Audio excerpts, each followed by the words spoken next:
Welcome to the Press Box, everybody. Normally I'm joined by Mark. Mark will be here a little bit later, but here we're joined by Holly Venor Spicer, our Courier soccer expert, because it's World Cup time, Holly. It's probably your favorite time. You love soccer. I love soccer. World Cup is exciting. I tend to lean towards regular season play a little bit more than World Cup, just because World Cup kind of really brings everybody in, and sometimes it's a little overwhelming. But Yeah, so been a lot of good games lately. Probably a lot of upsets. Germany, Brazil, all going down. Argentina's lost twice so far. Yeah. Messi not doing too well, one of the best players in the world, but Ronaldo for Portugal is doing pretty well. What have you seen so far from the World Cup that you've liked? Well, for starters, welcoming Iceland into that's the World right. Cup, first time in 88 years, I think. Wow. Somewhere between 80 and 88. And then them going against Argentina and then taking away 1 point from it. So that gives a little bit of promise there, because kind of for nostalgic reasons, you'd like to see them at least advance to the next stage. I don't really think they've got it in them to take the whole thing, but it'd be nice to see them go pretty far and get rewarded for actually getting a chance to make it in. Upsets. There's been a lot of upsets. You've got the Mexico-Germany one. That was a big one. That's definitely one I think a lot of people did not expect to see. Same with Japan defeating Colombia. Yeah. I think a lot of people are caught off guard by that. It's probably a 50-50 mix, actually, with Argentina losing to Croatia so badly Yeah, 3-0 yesterday. Croatia's got a pretty solid team. They're playing really good together.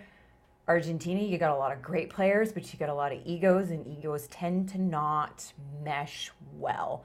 I think I remember hearing one of the commentators saying how Messi basically was one of the only Argentina players that actually touched the ball during the game. So you can't rely that heavily on one player. Yeah. And yeah, like I said, egos they tend to butt heads more out there on the field, and it's more of a, oh, I can do this better than you, and it just makes it so you lose 3-0. Exactly. Yeah. So I think we're rooting for Iceland between the both of us, because Yeah. it's their first time ever. Because everyone loves an underdog, Oh, especially yeah, one that's never exactly. been in the World Cup before. Well, it's kind of like when Leicester came in to the Premier League and everyone's like, oh, they're not going to win. They're not going to win. It's Leicester City. And then all of a sudden there's Leicester City taking the cup home at the end of the Premier League. And so it would be nice to see it happen. I think right now we're seeing a lot of anything is possible. There's no clear, defined who's got it in the bag. I mean,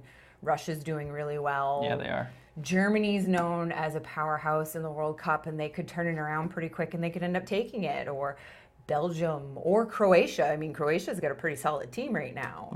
Some of the teams you never think would be Yeah. there are there right now. Exactly. And then some of the teams that you think would be there aren't there, like Argentina, and Yep. one more loss for Germany, or Or the teams that for didn't even Brazil. make it into the World Cup. That's I true. mean, The we're US. not seeing Ghana in there this year like we've seen consecutively in years before.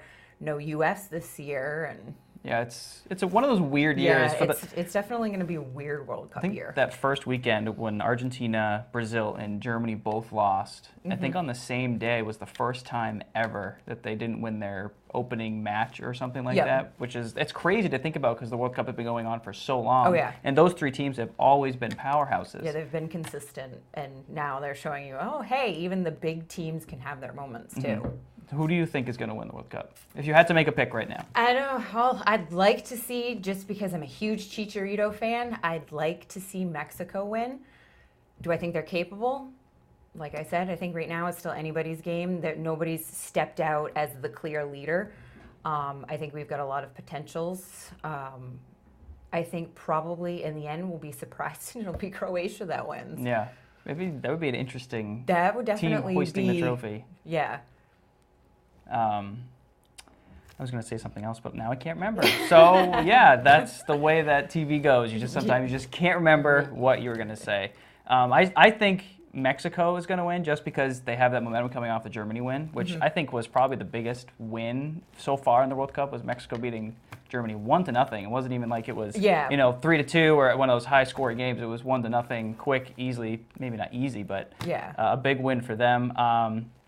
And we'll see where it goes. There's, I think, when does the first round, so to speak, when the kind of top 2 teams from the groups advance to the round of 16? I think that's next week. I was going to say, I think we've got another week of play at the group stages because everybody has to play their teams in the group stages. And I remember looking last night and seeing that Croatia and Iceland don't play each other, I think, until the end of next week. So then that'll be the wrap.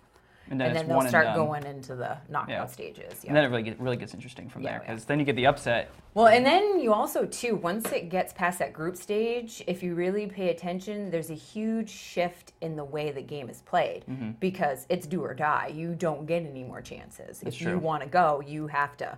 So you'll see the games pick up their pace. You'll see the intensity. You'll see them get rougher. You're going to see more cards. So yeah, I've seen some pretty good flops so far in the World Cup, which is always one of those factors that the players always try to get the ref to call. But I guess we'll see. But now that we're done talking soccer, we're gonna do a little magic trick here. I'm gonna clap my hands, and Holly's gonna disappear, and Mark's going to appear out of nowhere. So 1, 2, 3. Bye, everybody. Say bye, Holly. Bye. And hey, it's Mark. Mark just. Whoa. Holly turned into a ginger. This is unbelievable. I was just writing the story like a minute ago. What the hell happened? I just clap and snap my fingers, and you're just here. Are we going to talk about the NBA draft? 5 floors down, and you're here. Yes, we're going to talk about the NBA draft. The Celtics had 1 pick last night, and I like draft season. Draft season's always fun between the NFL, the MLB, and NHL, and now it's the NBA's turn. I'll let you go ahead and lead it. I'm just so excited that Grayson Allen's not going to be green and white. I know. I saw your Facebook thing this morning. I was laughing. And then one of my friends immediately reminded me, like, calm down, Mark. The Eagles won the Super Bowl, and I went, that was close. Yeah, you did. Congratulations. Still congratulations. Thank you. Anyway, the Celtics, Robert Williams III out of Texas A&M, power forward/center, big guy, 6'11". The Celtics got a rim protector that they desperately need for the future after maybe Al Horford retires because he's in his early 30s, mid-30s. And Aaron Baines can't go forever. That's true. That's right. He's got that little man bun on, though. He does. Go forever, though. It's pretty tight. The power of the man bun. Don't underestimate that. I'm going to go into this saying, like, I didn't know a ton about a lot of these guys, but, I'm watching the draft, and as it's going along, I just keep thinking, I'm like, is Williams going to fall? Is he going to fall to us? And once I realized Grayson Allen went to the Jazz, which could not be a better place for him to land, it just cracks me up. Once I saw that happened, I was kind of looking at it like maybe Williams is going to fall to us, because I agree. If you're looking at depth and things that the Celtics kind of need, it is a little bit of that rim protection. And Horford's more of an offensive-minded guy. This guy's more of a rim protector, a shot blocker. He's probably not going to get not a lot of points for us, but he's going to help out in a lot of other areas. He'll probably get some lobs and things like that. Lob City with Kyrie and Terry Rozier throwing him. Not a bad thing. Up by the rim thing. No, not a bad thing at all. For last year, he shot 63% from the floor, 47% from free throw. He averaged 10.4 points per game and 9.2 rebounds per game. Just over an assist and almost 3 blocks per game. So you kind of get the sense of what he's going to do. Not a great offensive scorer, but during the time, last year he had, what did he have? He had 7 double-doubles, and during those double-doubles he had close to 20 points and probably 11, 12 rebounds. So he can flash, but one big problem, which is I think why he dropped, 2 actually. 1, because of his motor. Not his athletic ability is there, but just his, up and down, his... what's the word? I can't think of the word. I can't think of this word that I'm trying to think of. How well he can get up and down the floor. Yeah, basically. I guess his... Stamina. Yes, thank stamina you. And how hard he plays, basically. The good news for a guy like him is he's not going to be expected to come in and play 30 minutes a game right off the bat. He's going to be he's going to be a bench guy. He's going to be behind Horford. He's going to be behind Baines. They're going to slowly work him in, and he's going to get into that conditioning regimen because it is a big jump. Even, for a, it's not a lottery pick, but a first-round pick guy like that to go into the NBA, it's still a big jump. Mm-hmm. You know what I mean? But Williams, he helped Texas Tech make the Sweet 16. A&M. You know what I mean? Sorry, A&M. Thank you. But he helped them, the Aggies, make the Sweet 16. Yeah, he did. So it's gonna, he obviously knows how to play well in big games, and I think it was a steal for the Celtics. Well, it's funny you say he knows how to play well in big games. I was looking at the stats for the tournament, and he didn't really have great numbers. He didn't have a double-double or anything like that. He was just kind of there. But he's one of those guys that alters all the plays. That's like true. you know, when you're going into the paint and there's a big 6'11" guy looking at you, you know He's you're a gonna big be 6'11" you're gonna guy. be kicking it out to some shooters instead of going right to the rack at that guy. And he's a guy that, you know, like, he doesn't show up in the stat sheet, but he's gonna alter plays for the Yeah, Celtics. he really should. He'll be that rim protector guy. And like I said, he's a big 6'11". He's not that long, lanky 6'11" type of guy. He's a big boy. He's not Mo Bamba. No, he's not. That's Mo for sure. Bamba. No, Oh he's my not. God. He went pick number 6. So, Okay, yeah, he to would've the went higher. Orlando Magic, and he's got a 7'10" wingspan. I know, that's crazy. He's going to be a heck of a shot blocker. He's going to be fun to watch. I mean, I knew there was no way that he would ever fall that far. Oh, yeah. You know what I mean? But I'm thinking like, oh, maybe there'll be a trade. You know, one of the funny things that I was thinking about was, you know, as I'm watching the draft, who was it? Whoever went number, where is it? Number 8. Colin Sexton goes to the Cavaliers, and he's openly campaigning on Twitter for LeBron to stay. Yeah, I saw that. Like anybody Like knew. LeBron cares about what you think. Other than too. like hardcore college basketball fans, I'm pretty sure not many people knew who really Colin No, Sexton not was. really. And he's just like, hey, come on, one of the best ever. Like, let me be the reason to stay. I mean, like, LeBron James is the only reason that Andrew Wiggins isn't playing in Cleveland right now. Exactly. He's going to Yeah. stay because Colin Sexton says Yeah, so. well, Colin Pretty Sexton, sure it's not yeah. happening. One of the interesting things about Williams was at the beginning of the college basketball season last year, Williams was being projected as a lottery pick. He was He was going to come out as a freshman. Yeah. So that's a heck of a steal. Everyone's saying that Williams is considered the steal of the draft for the Celtics, falling all the way to 27. And an interesting thing about the draft, yesterday before the draft started, Danny Ainge was on a live call with Terry Rozier on a Bleacher Report draft. Oh, and he thing. spit it out. And he spit it out too. But he had no idea that he was on a live special, which was hilarious. Which to me is even funnier, like, because if you're another team and you've got that information, like, Oh, you know, yeah. you're just being like, you know, hey, we're going to take this guy. Yeah, just you so know, we like can make a get him. trade, which is actually kind of funny. I think that's must have been kind of what happened early on with this with the Hawks and the Magic. I mean, you know, the Hawks pick 3 and and Dallas picks 5, and they arrange a trade, and Dallas ends up trading for Luka Doncic out of Slovenia, Yeah. who everyone is saying is going to be just like a superior He was the shooter. best player in Europe. Yes, Easily. and you know, and he makes the trade, and Atlanta ends up getting Trae Young at 5. But obviously, like, either Memphis or Dallas had some reservations that the Hawks might take their Yeah, guy.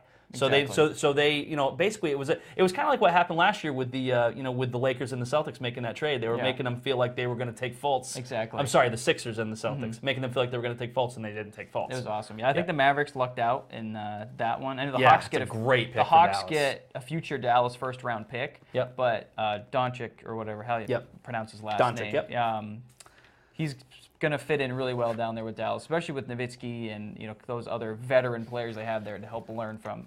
Until Nowitzki. The other, obviously retires. the other He's 40. pick that I really loved, which of course, like, I don't have the sheet in front of me now, but the Bucks, I believe it was at 17, they took Davinchenko from Villanova. Yep. He was the point guard that basically won Villanova the national That's true. championship this year, and he's going to be, if there's a team that really needed a playmaker, and him being coupled with Giannis. Oh, yeah. I mean, I think that's going to be a great matchup. I should mean, I be, think yeah. that's going to be like, you know, you've got Lob City right there as well. I mean, you know, obviously Giannis is very, very, very strong, and Divinchenko can shoot and penetrate and do all that. I think that's a great pick. And as much as I was making fun of Grayson Allen earlier, I think him going to Utah at 21, I think that was a good pick for them too. I mean, you think about it, they've got Malcolm Mitchell now, and you know, obviously Gordon Hayward gets traded away.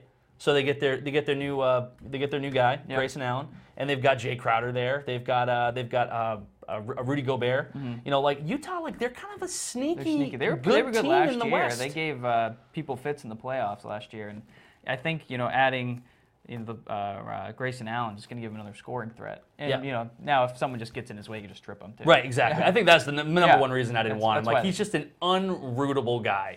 Yeah, He's one of those things. I think the story for number 1 pick DeAndre Ayton out of Arizona, staying in Arizona and going to play for Phoenix, is a pretty cool story. And he Doesn't played have to go high very school far. ball in Arizona as well. Exactly. So it's like the hometown boy playing for the hometown college, playing for the hometown professional team. It's pretty. That never happens. I wonder if he's thinking like, man, I'd sure love to get out of here.